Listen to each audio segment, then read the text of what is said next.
Alors bonjour tout le monde. Oui, on veut réagir au rapport de la vérificatrice générale d'aujourd'hui sur le fiasco, sur le scandale SACLIC. Écoutez, c'est encore pire que ce à quoi on s'attendait. On a vécu ce fiasco-là pendant l'année 2023.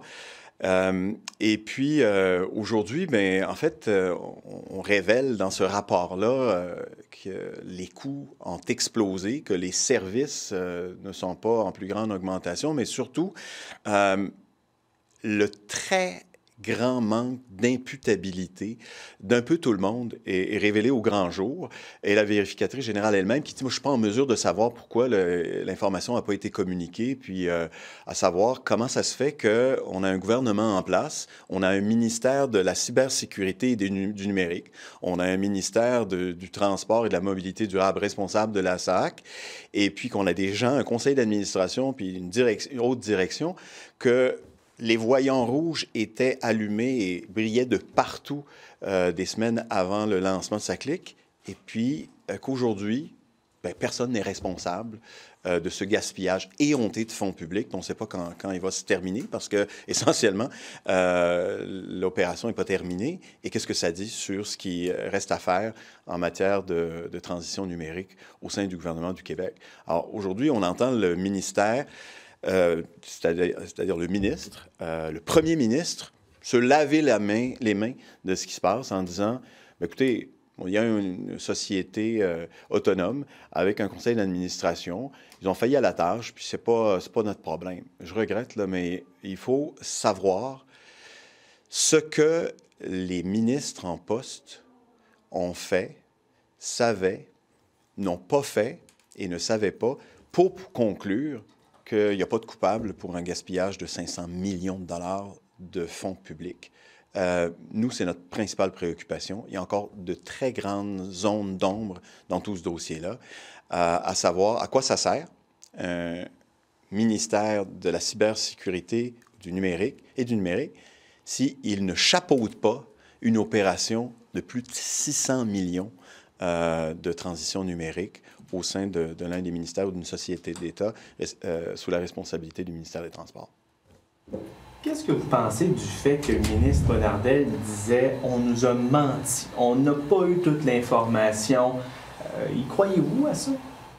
Moi, je ne peux pas concevoir que les informations qui filtrent aujourd'hui à travers des relations médiatiques sont à l'effet que les tests n'avaient pas été effectués plus qu'à hauteur de 20 %, que tout le monde, à l'interne, se disait « ça ne fonctionnera pas, on n'est pas prêt », et que personne au ministère des Transports, personne au ministère de la cybersécurité, du numérique, n'était au courant. S'ils n'étaient pas au courant, la question, c'est pourquoi n'ont-ils pas supervisé? Pourquoi n'ont-ils pas chapeauté cette opération-là?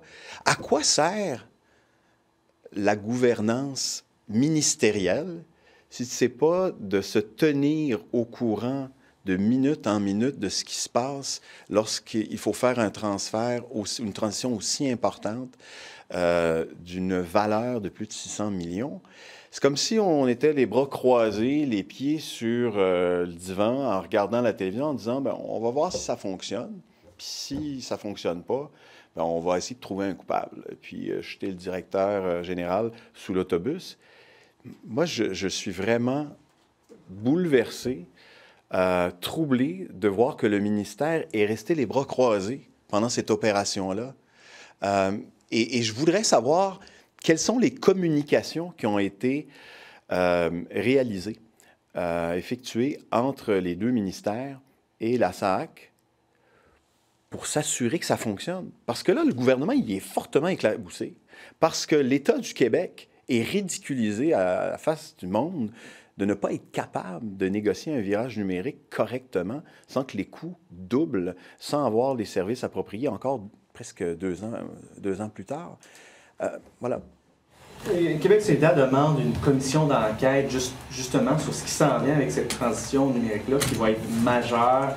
Vous, qu'est-ce qu'il faut qu'on fasse à partir de là? Le gouvernement a dit on a clairé le PDG, on a clairé le président du conseil d'administration.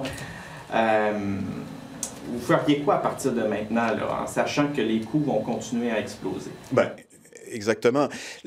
La question qui se pose, c'est comment un gouvernement en place peut dire, bien, nous, on va créer un ministère de la cybersécurité et du numérique qui va nous permettre justement de passer à une ère plus moderne, à des services sur le web, sécurisés, et ainsi de suite, et qu'il ne veille pas à ce que ça se fasse dans les coûts impartis et avec toutes les protections nécessaires et que ça fonctionne.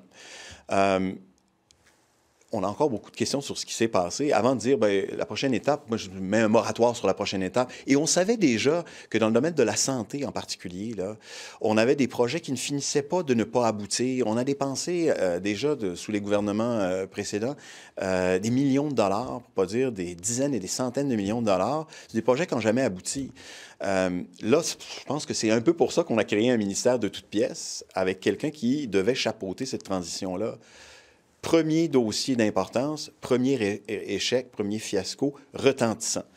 Alors, on n'est pas encore en mesure de savoir qu'est-ce qui a été fait et qu'est-ce qui n'a pas été fait, où sont les failles, parce que le volet dont il est impossible pour la vérificatrice générale d'avoir toutes les informations, je pense qu'il faut encore jeter de l'éclairage là-dessus. Est-ce que c'est une commission spéciale qui pourrait nous permettre de voir justement quelle est la suite des choses? Moi, avant de regarder la suite des choses, ce que nous, on propose, c'est un moratoire sur les projets actuels, ou du moins un examen complet de là où on est rendu puis là où on s'en va, mais c'est de passer en examen le rôle et les responsabilités de ceux qui étaient responsables de ce travail au-delà de la SAC. Qui est responsable pour la SAC sur le plan politique et sur le plan financier? Parce qu'en bout de ligne, ce sont les contribuables qui payent. Et qu'est-ce qu'ils ont fait lorsqu'ils ont autorisé ce grand projet-là à aller de l'avant pour s'assurer que ça fonctionne, alors qu'on voit que ça n'a absolument pas fonctionné? Merci.